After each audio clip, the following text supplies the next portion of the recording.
Lucas 9, 10 ao 17. Eu só leio se você falar eu encontrei. Encontrou? Então eu leio. Diz assim a palavra do Senhor Deus. Quero dar destaque já naquilo que eu vou usar como referência para a mensagem durante a leitura. Ao voltarem, os apóstolos relataram a Jesus o que tinham feito. Então eles o tomou consigo e retiraram-se para uma cidade chamada Betsaida. Como é que era o nome da cidade, irmãos? Betsaida. Nome da cidade? Betsaida. Mas as multidões ficaram sabendo e o seguiram. Ele as acolheu e falava-lhes acerca do reino de Deus e curava os que precisavam de cura. Ao fim da tarde, os 12 aproximaram dele e lhe disseram. Quantos que se aproximaram dele, irmão? 12. Manda embora a multidão, para que eles possam ir aos campos vizinhos e aos povoados, encontrem comida e pousada, porque aqui estamos num lugar... Deserto. Como que era o lugar, irmão? Deserto. Como é que era o lugar que eles estavam? Eles, porém, responderam, deles vocês algo para comer. Eles disseram, temos apenas 5 pães e 2 peixinhos. O que eles disseram, irmãos? Temos o que, irmãos? Temos o quê? Não, temos apenas, é importante. Vamos lá, temos o quê? Apenas 5 pães e 2 peixes. A menos que compremos alimento para toda essa multidão. Estavam ali cerca de 5 mil homens. Mas ele disse aos seus discípulos, façam-nos sentar em grupos de 50. Os discípulos assim fizeram, e todos se assentaram. Tomando os 5 pães, os 2 peixinhos, os 2 peixes, e olhando para o céu, deu graças e o partiu. Em seguida, entregou aos discípulos para que o servissem ao povo. Todos comeram e ficaram o que, irmãos? Satisfeitos. Todos comeram e ficaram o que, irmãos? Satisfeitos. E os discípulos recolheram 12 cestos cheios de...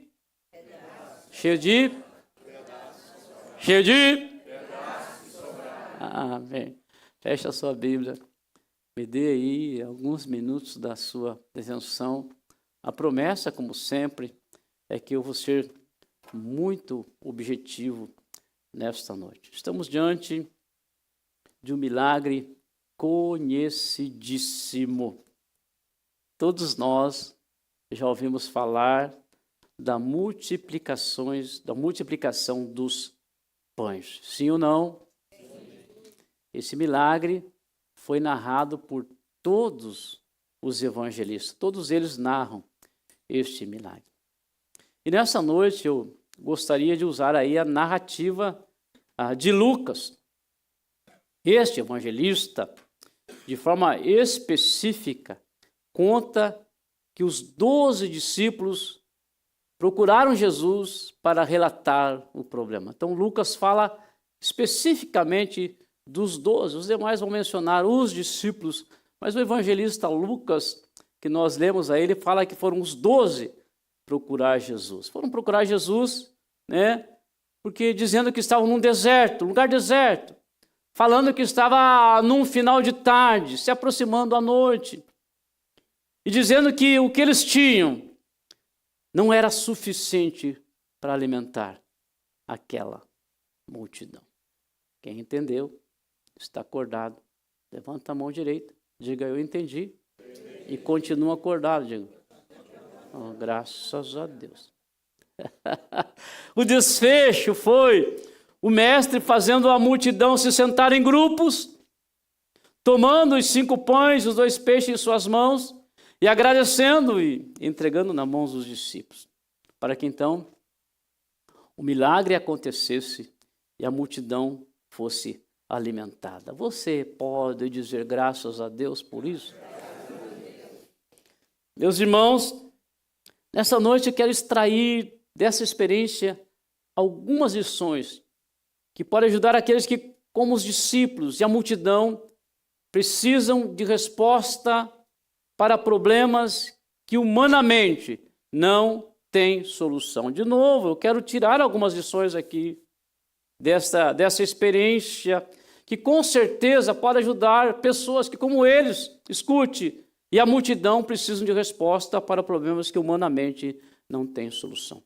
Por isso eu quero falar nessa noite sobre se humanamente não tem solução, aprenda com o milagre da... Se humanamente... Não, eu não... O que eu vou falar mesmo, irmão? Se humanamente não tem solução, aprenda com o milagre. Se humanamente não tem solução, aprenda com o milagre da multiplicação. Aprenda que o lugar deserto, ei, preste atenção, o lugar deserto, na companhia certa, se torna um lugar de provisão. Escute novamente, o lugar deserto, na companhia certa, se torna um lugar da provisão. Meus amados e meus queridos irmãos, eles estavam num lugar deserto. Na verdade, eles não estavam num deserto. Eles estavam num lugar deserto. Eles estavam nas redondezas dessa cidade, esse lugar chamado Tiberíades, uma cidade situada às margens do Mar da Galileia. E óbvio que nesse lugar não havia como suprir a necessidade da multidão. Pensando nessa manhã, nisso que eu estou pregando, eu pensei quantas padarias precisavam para fazer pão para mais de 10 mil pessoas, ou pelo menos 10 mil pessoas. Quantas peixarias precisava para produzir peixe, para distribuir para 10 mil pessoas. Você sabe que eu sou um exímio pescador, mas ainda assim eu não conseguiria. Com todos os peixes que eu já peguei toda a minha vida, eu não conseguiria. Então veja, nesse lugar não havia como suprir a necessidade da multidão. O lugar deserto mencionado por Lucas era um lugar sem recursos. Um lugar que não tinha mais mínima possibilidade de resolver o problema da fome daquele povo. Um lugar que não podia atender a carência que se apresentou naquele momento. Não tinha como. Havia uma multidão para comer, os discípulos viram, se detectaram um problema, mas escute, aquele lugar que Lucas chama de lugar deserto, não tinha onde tirar o recurso para suprir aquela necessidade. E aí, meu amado, meu querido irmão, pensando nisso nesta manhã, eu me dei conta e pensei que muitos se identificam com a declaração dos discípulos que disseram: estamos num lugar deserto. E eu não estou falando isso de forma literal, mas estou falando de forma figurada. Quem que se identifica com essa declaração? Nós, ou eu estou num lugar deserto.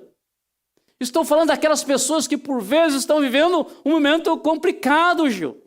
Quantas vezes nós estamos como eles e podemos declarar isso: estou num lugar deserto, porque o momento que eu estou vivendo é um momento complicado. Quem se identifica com essa declaração aí, estamos num lugar de deserto, são aqueles que por vezes estão olhando ao seu redor e vendo que os recursos são escassos. O que está ganhando não é o suficiente e a situação financeira é complicada. Esse tipo de pessoas, por vezes, se identifica com os discípulos e diz: eu estou num lugar deserto. Quem se identifica com essa expressão são aqueles que, diante dos problemas, não vê uma alternativa. Não tem perspectiva. Quantas vezes, irmãos, nós estamos inseridos numa situação em que nós olhamos à nossa volta, ao nosso lado, e nós não vemos uma perspectiva. Quem se identifica com essa declaração, estamos num lugar deserto, são aqueles que, escute, aos olhos humanos, vê um problema que aos olhos humanos não há esperança de uma solução. Estou no deserto. Estou falando no sentido figurado, às vezes a falta de trabalho, desempregado, e nós sabemos o que significa isso nesse país.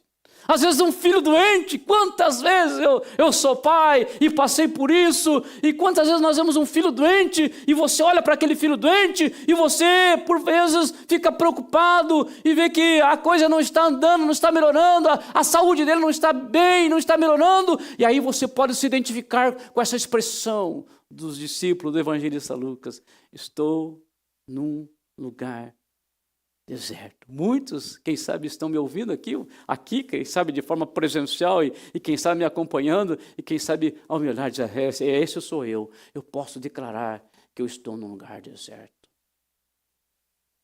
Meu amado e meu querido irmão, o que temos que entender é que quando, a exemplo daquela multidão, você está na companhia de Jesus, o lugar deserto é transformado no lugar de provisão. Nossa, irmão, eu achei que você ia subir na cadeira, bater palma, gritar. Escute, quando a exemplo daquela multidão, você está na companhia de Jesus, o lugar deserto é transformado no lugar da provisão. Meu amado, meu querido irmão, eu sei que é uma repetição, mas é uma repetição necessária. Seguir a Jesus não significa a isenção de lugares desertos. Mesmo seguindo Jesus, na tua caminhada você pode se deparar com um lugar deserto, um lugar sem recurso, por problemas, por dificuldades. Então não significa isenção de lugar deserto. Mas se você está na companhia de Jesus, significa que mesmo em lugares desertos, você pode confiar, descansar, porque sempre haverá a sua manifestação. E se você crê, aplauda forte o nome do Senhor Jesus.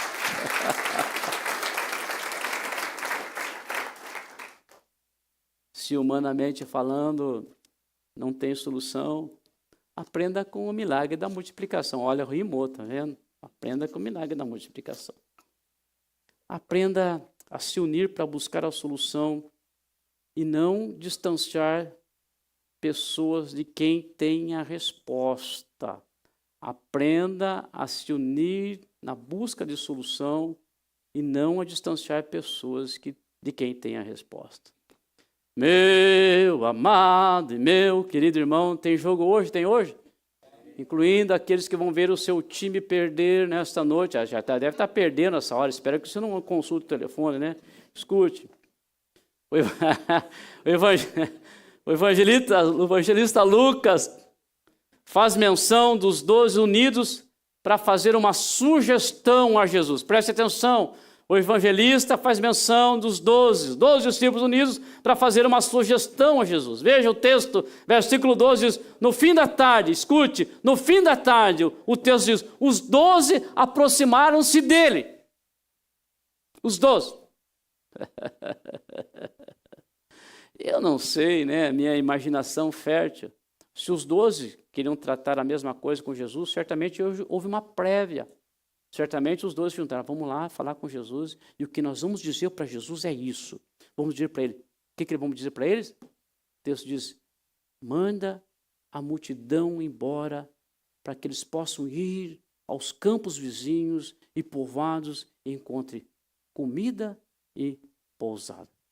Se juntaram, se uniram, fizeram um acordo para ir para Jesus e para pedir para Jesus, sugerir que Jesus mandasse a multidão embora para procurar recursos. Agora, vamos pensar aí de forma hipotética, vamos pensar que Jesus tivesse aceitado aquela proposta. Se Jesus tivesse aceitado aquela proposta, a multidão sairia dali faminta. Os discípulos não teriam tido a experiência de ter sido instrumentos para alimentar o povo. E nós, escute, não estaríamos hoje ouvindo e aprendendo deste milagre. Pense rapidinho, Jesus fala: então ok, tá bom, então, Pedro, vamos mandar a multidão embora. Pensa na grandiosidade desse milagre. Vamos pensar aqui, você me ajuda, irmão, a viajar aqui? Me ajuda? Quem me ajuda? Quem vai me ajudar? Levanta a mão, diga: eu vou te ajudar. Uma meia dúzia vai me ajudar. Vamos pensar, Jesus levanta os pães, dá graça, dá na mão dos 12. Irmãos, veja, aquele pouquinho, aqueles poucos pães Jesus põe na mão. E os discípulos começaram a ver, que coisa gloriosa, hein, Rogério? Recebe. Quantos pães eram, irmãos? Quantos peixes eram, irmão? Ah, você dormiu. Quantos pães eram, irmão? 5. Quantos peixes eram, irmão? 5 pães, 2 peixinhos, hein? Ei, Lele. 1, recebe e come. 2, recebe e come. 3, recebe e come. 4, vamos até a 10 mil, vamos? Meia-noite eu saio daqui. 4.999, recebe e come. 9.000, se nós estamos falando em 10 mil pessoas, 9.999, 10 mil, comeu. E os discípulos presenciando aquela coisa gloriosa. Eu fico pensando, se eu estivesse no lugar deles, irmãos, que coisa extraordinária, poder vir ao milagre de uma multiplicação, coisa grandiosa que a nossa mente não consegue alcançar. Mas se Jesus tivesse aceitado a proposta deles, eles não teriam presenciado aquele grande milagre. Eles não teriam sido instrumento nas mãos do Senhor para alimentar aquela multidão. Meus irmãos, escute, essa questão aí de se unir para distanciar as pessoas do milagre é um exemplo negativo. Se existe uma coisa que discípulo de Jesus faz é unir a sua fé para que o milagre aconteça. Se existe uma coisa que discípulo... Eu estou pregando para discípulo aqui, de repente não estou pregando para discípulo. Não. Pregando para discípulo aqui, irmão? Então, discípulo, irmão, se une para buscar em Cristo a solução. Discípulo, irmãos, escute, ele se une para concordar, para que haja uma ação de Jesus em favor daquelas pessoas que estão carentes. Havia 10 mil pessoas carentes, eles tinham que se unir para que aquela carência fosse suprida para Jesus. Discípulo, irmão, escute, se une para se submeter à soberania de Cristo e não para dar sugestões para Jesus. Discípulo se une para aproximar as pessoas do Mestre e não para distanciá-las. Diga amém, por favor. Eu quero informar os senhores e senhoras que estão presentes nesse lugar que esta igreja é uma igreja de discípulos de Jesus. A minha ênfase foi maior que o teu amém. Escute, quero informar os senhores e senhoras desta igreja que esta igreja é uma igreja de discípulos de Jesus. E os discípulos de Jesus desta igreja nunca sugerem que Jesus mande a multidão embora sem provisão. Diga amém. Muito pelo contrário, nós sempre aqui nos unimos em fé, crendo que através dele a multidão será alimentada. Nós desta igreja, como discípulos de Jesus, escute, nós nos unimos crendo que a fome da alma de quem chegar aqui será saciada. Nós, como discípulos de Jesus, nos unimos crendo que aqueles que estão famintos serão fartos. Nós nos unimos crendo que, escute, ele sempre se manifestará de forma sobrenatural e trará provisão para aqueles que estão vivendo em escassez. E se você concorda, aplauda forte o nome dele.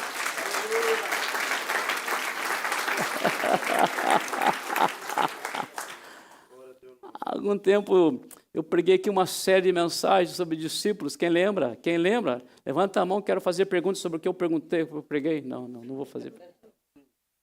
E desde então o que eu vejo aqui, sabe o quê? Os obreiros sobem aqui no púlpito e dizem, meu nome é fulano, né? Sou obreiro e discípulo de Jesus nesta igreja. Eu amo ver isso. Foi um reconhecimento, se colocou no lugar devido. É um discípulo. Eu tenho a alegria de pastorear discípulos nessa igreja, discípulos de Jesus. Eu sou um discípulo e pastoreio discípulos. Diga amém para isso. Irmãos, e o que nós fazemos aqui é sempre nos unir em fé. Os discípulos lá falam, manda a multidão embora. Os discípulos dizem, não, traz a multidão, porque Jesus vai prover, Jesus vai trazer a solução, Jesus vai se manifestar. Pode vir, traga o povo para cá, porque nós veremos a glória do Senhor neste lugar. Tem discípulo aqui, os discípulos levantam a mão direita e digam, eu sou.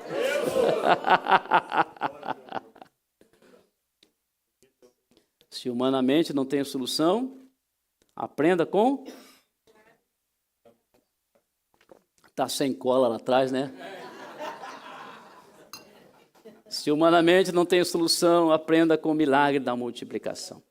Escute, aprenda a não desmerecer o pouco que você tem, mas crer que o pouco pode ser o ponto de partida para algo grande e extraordinário. De novo, aprenda a não desmerecer o pouco que você tem, mas crer que o pouco pode ser o ponto de partida para algo grande e extraordinário que Deus quer fazer na sua vida. Meus irmãos, claramente vemos o texto, os discípulos desmerecendo os 5 pães e os 2 peixinhos. A expressão apenas usada aí na nossa NVI demonstra o desprezo que eles tinham. Eles dizem, temos apenas, repita essa palavra apenas. Não, mais forte, diga apenas. Apenas 5 pães e 2 peixes. É claro que na ótica humana eles tinham razão. Eram aproximadamente 10.000 pessoas. A Bíblia fala em 5.000 homens, contando mulher e criança. Então, é certamente mais de 10.000 pessoas. Escute, e 5 pães e 2 peixes, realmente, não era nada. No entanto, o que não era nada aos olhos deles foi o ponto de partida para aquele grande milagre. Vou repetir pela importância. O que não era nada aos olhos deles foi o ponto de partida para aquele grande milagre. Os 5 pães e os 2 peixinhos continuaria sendo nada. Ei, olhe para mim, preste atenção. Os 5 pães e os 2 peixinhos continuaria sendo nada se não fosse entregue nas mãos do mestre. Meus amados e meus queridos irmãos, incluindo aqueles que estão quase dormindo, e se você dormir, não ronque. E se você dormir, não babe. Mas essa igreja está, inclusive, permitido você dormir. Mas escute isso. Uma das coisas que nós aprendemos com Deus é o seu poder de transformar o pouco em muito. Ei, uma das coisas que nós aprendemos com o nosso Deus é transformar o pouco em muito. Nós poderíamos aqui falar do azeite da viúva. Quem lembra do azeite da viúva? Levanta a mão e diga, eu lembro. Um pouquinho de azeite, você sabe o que aconteceu, foi transformado numa fábrica de azeite. Poderíamos ter falado do pão lá do profeta.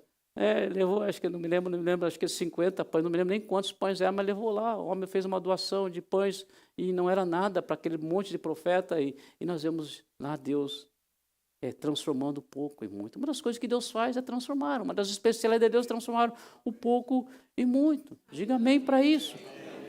E é por isso, irmão, olha para mim, uma palavra de exortação. Por isso a importância em não desmerecer o pouco que temos. Porque um pouco que temos pode ser o ponto de partida para que Deus faça algo grande nas nossas vidas. Preste atenção em algumas declarações. Depois que eu fizer, levanta a tua mão e vai dizendo glória a Jesus, por favor. Você pode ter pouca capacidade, mas esta pouca capacidade que você tem pode ser transformada num ponto de partida para que Jesus faça algo grande e extraordinário na sua vida. Amém. Você pode ter poucas habilidades e talentos, mas essas poucas habilidades e talentos que você tem pode ser o ponto de partida para que Deus faça algo grande e extraordinário na sua vida. Você pode ter pouca... eu vou dar... Não posso, não posso escandalizar meu irmão, você ainda fazer um sapatinho de fogo aqui, escute. Você pode ter pouca força, mas essa pouca força pode ser o ponto de partida para que Deus faça algo grandioso na sua vida e através da sua vida. Ei, você pode ter poucas condições financeiras, mas essas poucas condições financeiras podem ser o ponto de partida para que Deus faça algo grande e extraordinário na sua vida. Irmãos, o segredo dos 5 pães e 2 peixinhos foi passar pelas mãos de Jesus. Quando isso aconteceu, o que era apenas pães e peixinhos se tornou algo grandioso e alimentou uma grande multidão. Ei, olhe para mim.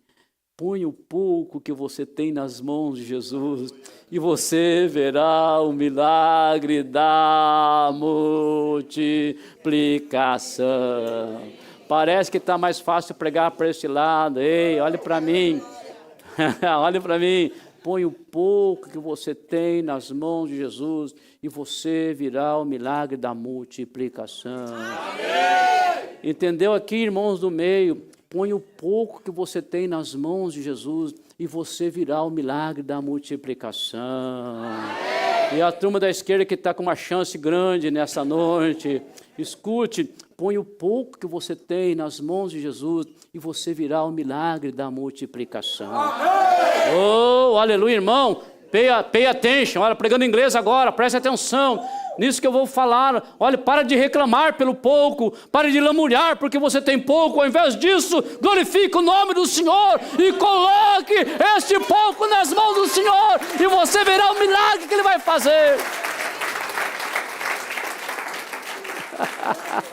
Sinto Deus nesse lugar. Levante a tua mão e diga glória a Jesus.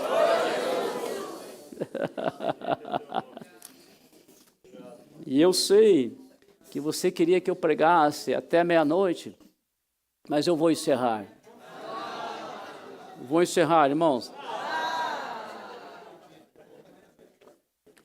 Se estamos aprendendo com o milagre da multiplicação, escute isso, preste atenção, não perca atenção porque estamos no final.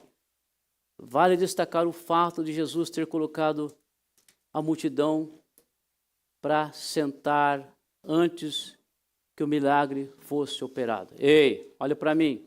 Se estamos aprendendo com o milagre da multiplicação, vale destacar o fato de Jesus ter colocado a multidão para sentar antes que o milagre fosse operado. Versículo 39. Vou gritar, você olhou para o lado. Versículo 39. Então Jesus ordenou que fizessem todo o povo assentar-se em grupos na grama verde. Ei, uma ordem de Jesus. Você já fez uma criança sentar, irmão? Já fez? Sente! Jesus deu uma ordem de Jesus para que ele se assentasse. Escute, e neste ato de Jesus, o aprendizado é de saber esperar, de ter paciência. Ei, saber esperar,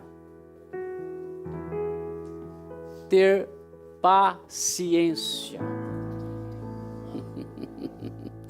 Você entra num consultório médico ou num, sei lá, advogado, um dentista, uma clínica dentária. Alguém te atende, te dá um primeiro atendimento ali e depois fala, sente, que o doutor já vai te atender. Quem já teve essa experiência, levanta a mão, quem já teve, sente. O doutor vai se atender. Escute isso, preste atenção, estou encerrando, mas é importante que você entenda isso, porque de repente isso pode fazer toda a diferença na sua vida para receber o que Deus tem para você. E você sabe que lá dentro daquele consultório você não viu. Você não viu o médico, você não viu o dentista, você não viu o advogado, você não viu a pessoa que vai te atender, mas você sabe que lá dentro atrás daquela porta tem um profissional. E você chega lá e faz o quê? O que você faz, irmão? Nossa, o que eu fiz, irmão? Senta. Senta.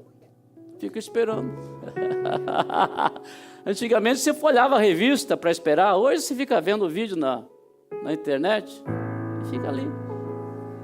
Até que alguém venha e fala, ó, chegou a sua vez. O médico vai te atender.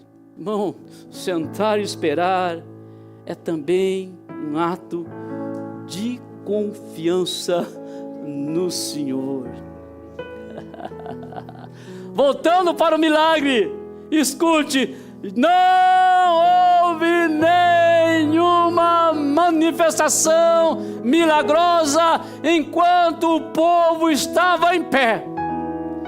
Mas quando o povo sentou em confiança, olha o mistério, ele apresenta os 5 pães e 2 peixinhos para o Senhor Deus, e aí o milagre começa a acontecer.